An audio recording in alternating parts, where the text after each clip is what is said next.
And we do this with shorebirds by counting them, knowing how many individuals there are.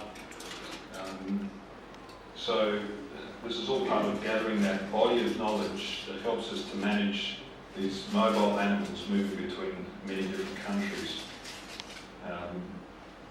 In practice, we do have to, perhaps unfortunately, prioritise our conservation effort, especially if the funds are scarce.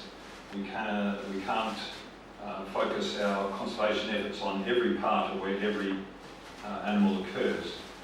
And so inevitably we have to prioritise, and having an understanding of the sites that are more important than others, by some measure or other, is how we tend to do this.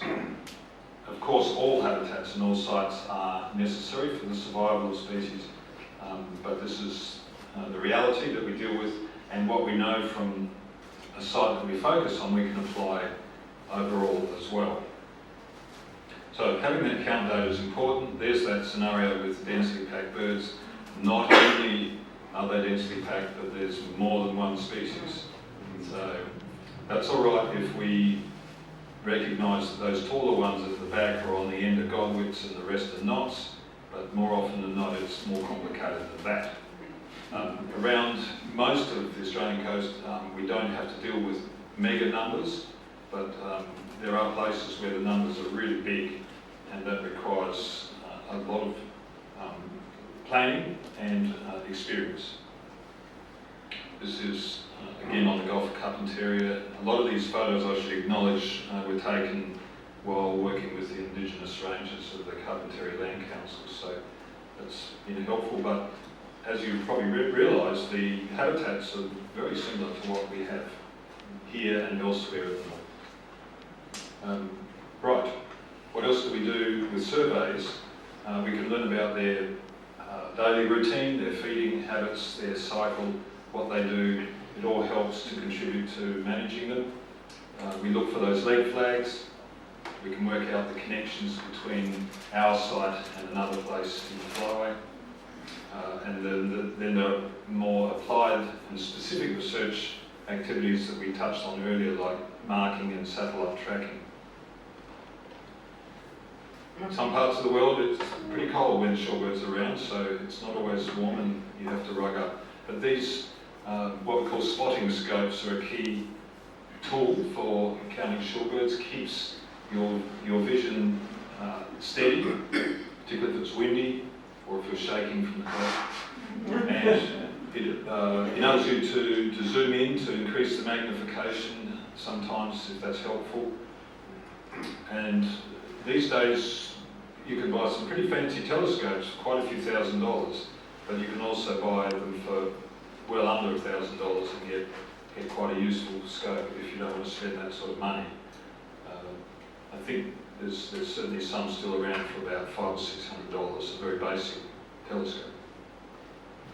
All right, what is the strategy? Well, how do we go about surveys? Midsummer is important, and by that I mean a month like January for us here. At that time, birds are most likely not passing through the site.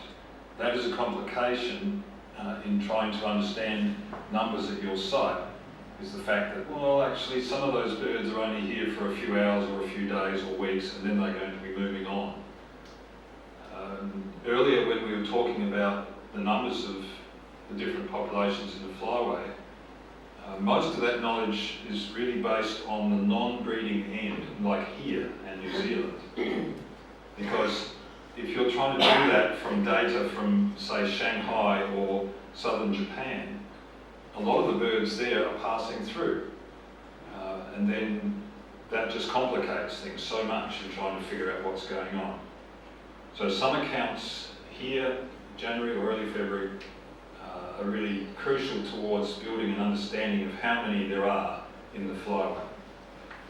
We can also do counts in midwinter because that helps us to understand. Remember I mentioned that the younger birds don't go back the first year, so the ones hanging around, a large proportion of those are young birds, and it helps us to understand what's going on with the recruitment. However, we should also, where possible, count during migration. For instance, if you didn't count in some places in northern and eastern Australia in months like September or March, you wouldn't even see the red knots that are passing through. I remember once actually out in Broad Sound, we were there at the right time and we saw a decent sized flock of red knots. Didn't see them in any other season. They were passing through and probably going on to New Zealand. Yeah, so here you've got the classic scenario of birds up against the beach. There's a thin line of birds there all along that beach. This is quite a good spot because you're able to crawl on your belly if you like, or otherwise get close, really quite close to those birds by hiding in amongst the little creepers on this particular beach.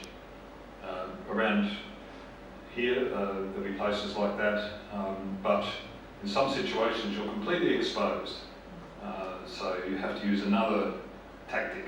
You need to work out how you can approach the birds without flushing them. It's good if, hang on,